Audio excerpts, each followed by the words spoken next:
Hi, welcome to Homeschool Bistro. I'm Amy, a registered nutritionist for Whole Red How. Today's lesson we're going to be talking about the importance of sports nutrition. So this lesson's great if you're currently doing a PE or sport GCSE programme, but equally if you play as part of a team or have a really keen interest in sport, we're really going to be talking about how diet can help to enhance your performance, but also what to eat before, during, and after exercise to get the best from your body. There are a couple of activities that we're going to do during the session, so have a paper and some pens close by just to help jot down those answers. Let's get started by talking about energy.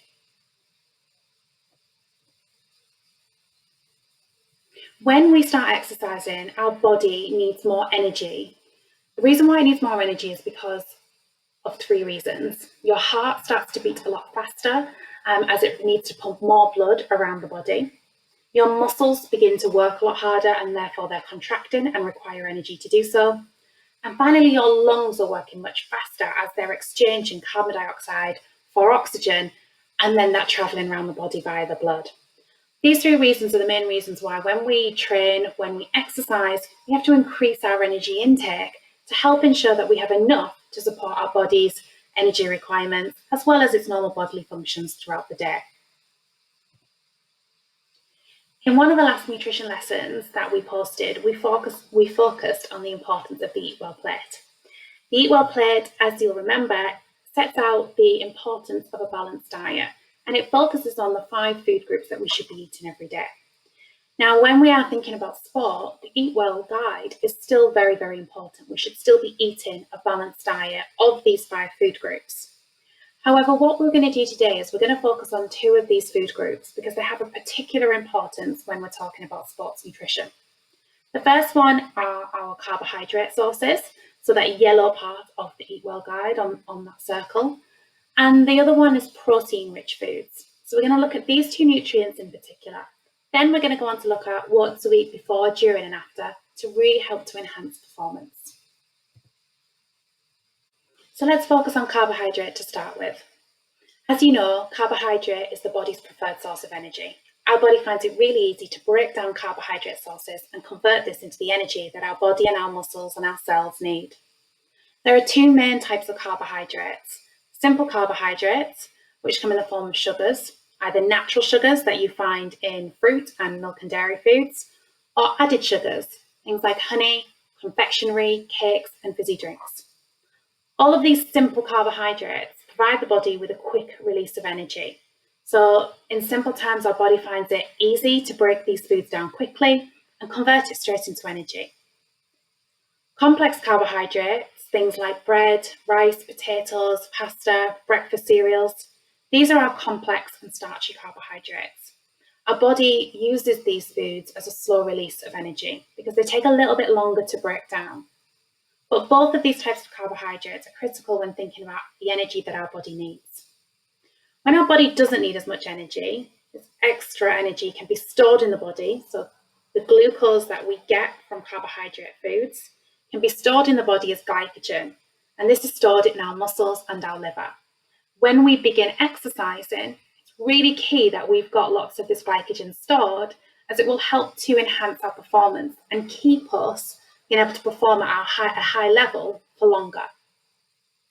50% of your daily energy intake should come from a carbohydrate source. Only 5% of your total energy intake should come from added sugars, so things like cakes, biscuits, fizzy drinks, and sweets. For most of us, that 5% is the equivalent of around 30 grams of sugar. So no more than around 6 teaspoons of added sugar a day is what our body needs. So we're going to move on to talking about protein, which is an essential nutrient when we are talking about sports nutrition. Proteins are made up of smaller building blocks called amino acids. And some of these amino acids are what we call essential amino acids, which means that we have to get them from the foods that we eat in order to create the different amino acid structures that our bodies need, the different proteins that our bodies need. Now, when we are exercising and when we are training, there is a higher requirement for protein than if you weren't doing any at all. However, most people believe that actually we need to eat a lot of protein unnecessarily when we're exercising or training. And some people think that actually high protein diets will naturally lead to increased strength and increased muscle mass. However, this isn't the case. It's the actual stimulation of your muscle tissue through exercises that leads to muscle growth, and protein will support that, but protein can't do it on its own. So if you're not stimulating the muscle and consuming the right levels of protein, you won't necessarily see an increase in muscle strength or muscle mass. They have to go hand in hand together. Within the UK, our diet is rich in protein. We don't struggle to consume the levels of protein that our body needs. For most people actually in the UK, we consume around 200% of our protein requirements on a daily basis. So it's not something we often have to overthink about or even think about where we're going to get our next protein source from. So when we're talking about sport, what's more important to think about is when we're eating protein rather than how much. Now, as I said, we do need a little bit more protein in our diet if we're training and exercising. If you're not doing any training or any exercise, on average, you need 0.75 grams of protein per kilogram of body weight. So you could work that out by saying if you roughly weigh 65 kilograms, times that by 0.75, that will give you how many grams of protein you need per day. Now, for a strength or an endurance athlete who are doing regular training on a daily basis, we would look at their protein requirements at being around 1.2 to 1.7 grams of protein per kilogram of body weight. So for example, if you weighed 70 kilograms, you would times the 70 by 1.5. So I've just taken the middle number there between the 1.2 and the 1.7. And that would then give you 105 grams of protein needed for your body weight. And it's 105 grams throughout the day, not just in one meal after exercise. And that's really important that you space out that protein consumption throughout the day, because you can't absorb a lot of protein in one go. So as I said, when we think about protein, rather than focus on eating lots and lots of it, because we will naturally get it in our diet, it's best to think about when you're going to eat it. Now, what I'd like you to do, just to do a quick task, is I'd like you to work out how much protein you need as an individual. Now, if you're somebody that doesn't do a lot of sport or exercise, then you want to work it out based on the 0.75 grams of protein per kilogram of body weight. If you want to have a look at how much you might need on a day that you do a lot of exercise, then roughly just take that 1.5 figure and do 1.5 times your body weight in kilograms to work out how much protein you need. Once you've worked that out, I then want you just to make a list of how many different foods and how much of those foods you think you'd need to eat every day in order to get to that number. So for example, if you're trying to focus on getting to 105 grams, I'd like you to list out the foods that you think you need to eat. So you might need to eat 3 eggs at breakfast, a chicken breast at lunchtime, a yogurt pot, and then maybe 2 steaks for the evening. Whatever you think would make up that total in protein. So pause the video, get some paper and just jot down 1, how much protein you think you need per day based on your calculation, and then also the foods that would make that up. Okay, so let's have a look at how you could have achieved your protein requirements. So I've continued with the same calculation that we used, and I've looked at how I would achieve 105 grams of protein a day. Here are some protein-rich foods with their weight in grams and how many grams of protein that they then provide the body with. So in order for me to achieve that 105 grams, what that would look like would be potentially 2 eggs at breakfast time, something like poached eggs on toast or scrambled eggs, which I'd get at least 16 grams of protein, probably a little bit more from the addition of bread as well. Then maybe for lunch, I would then have a medium-sized chicken breast, which would give me 42 grams of protein. I would maybe have a pot of yogurt as a snack or as a dessert option after lunch. And 150 grams of low-greek yogurt would give me 15 grams of protein. And then finally at supper time, I would have a small portion of beef or something like a steak, which then would give me 36 grams of protein. Just in those 4 items there, I've then achieved 109 grams of protein in my diet. That's without taking into consideration the other items that you eat as part of a meal with those dishes, with those items.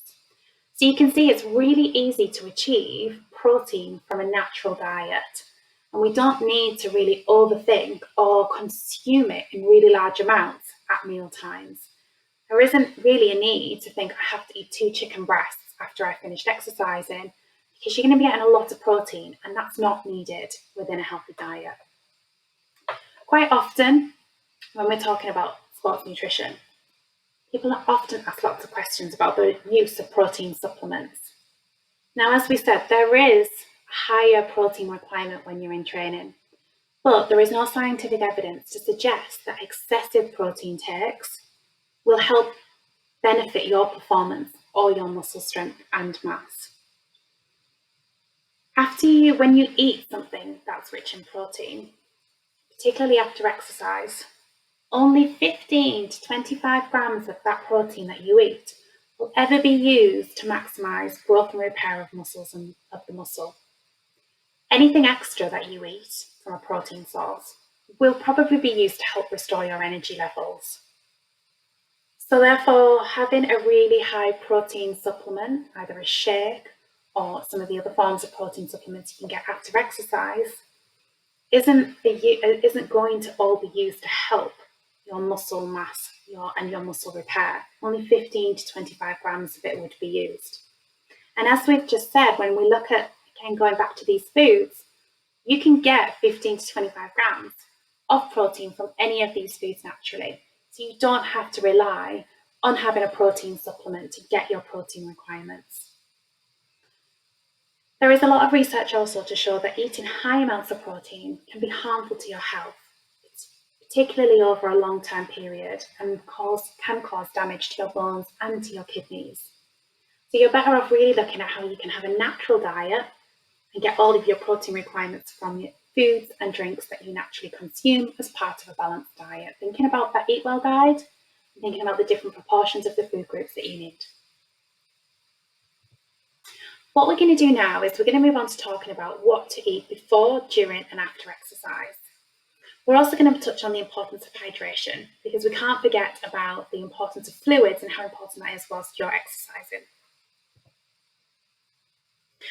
So as you know, our body is roughly 2/3 water, and it's essential to remain hydrated. We should be aiming to drink 1.5 to 2 litres of fluids every single day. So it's roughly around 6 to 8 glasses of fluids. Water, milk, no added sugar, drinks, tea and coffee all count towards your daily intake.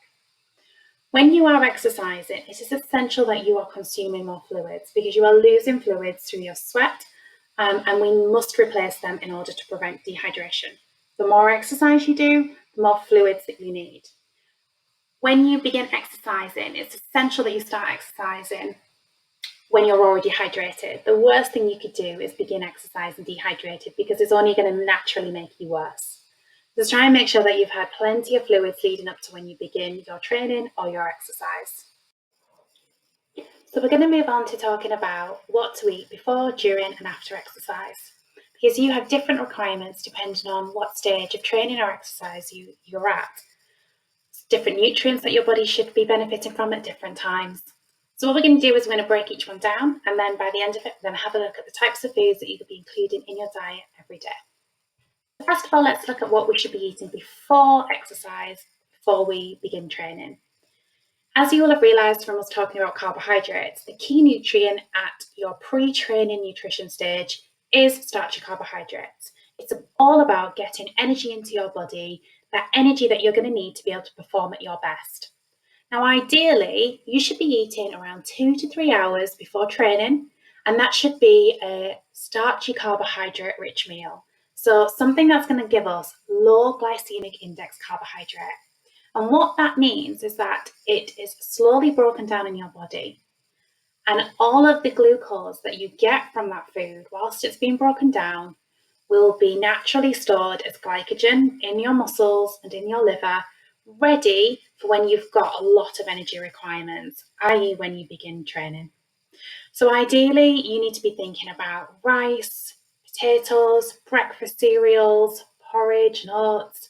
These are your foods that are going to give you that great source of energy that will be stored in your body, ready for when you begin exercising. Once exercise begins, the priority when you are thinking about during exercise, particularly if you're only exercising up to 1 hour, is all about hydration. You need to begin drinking as soon as you begin training or even in that game. Taking regular sips of water is going to help to keep you hydrated throughout.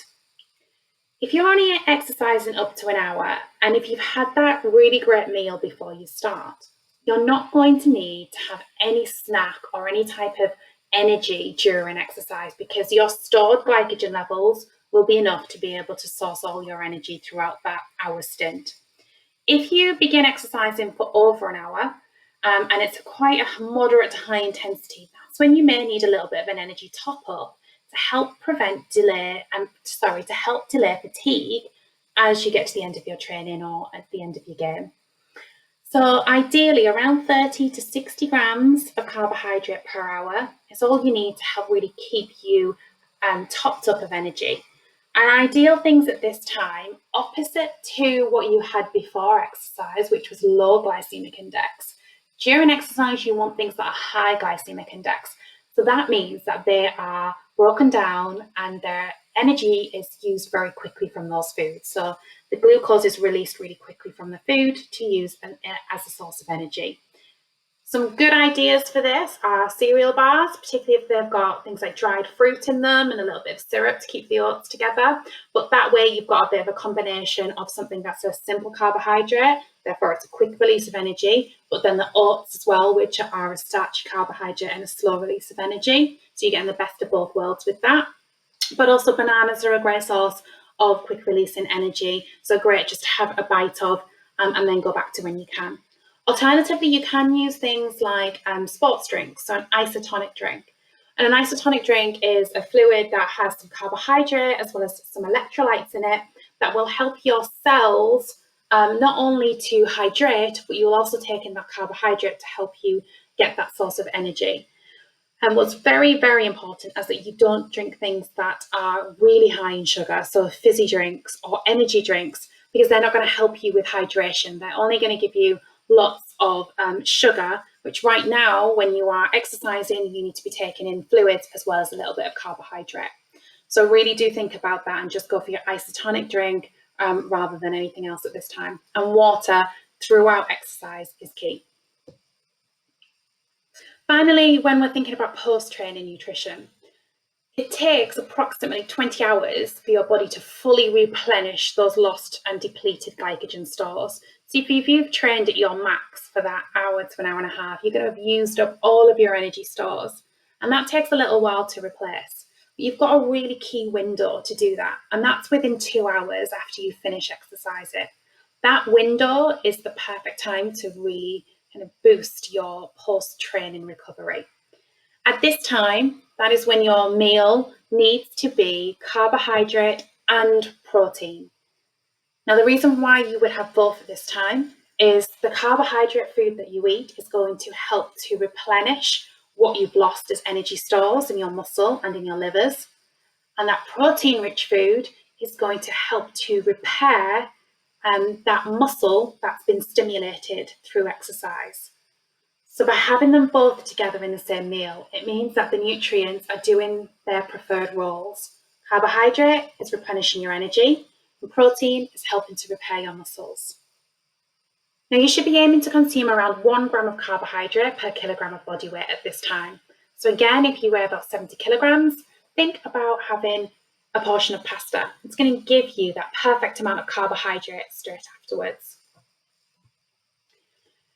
Also, ideally, in your post-training meal, not only should you have a starchy carbohydrate, a source of protein, whether that's meat, fish, eggs, beans, lentils, corn, other vegetarian alternatives.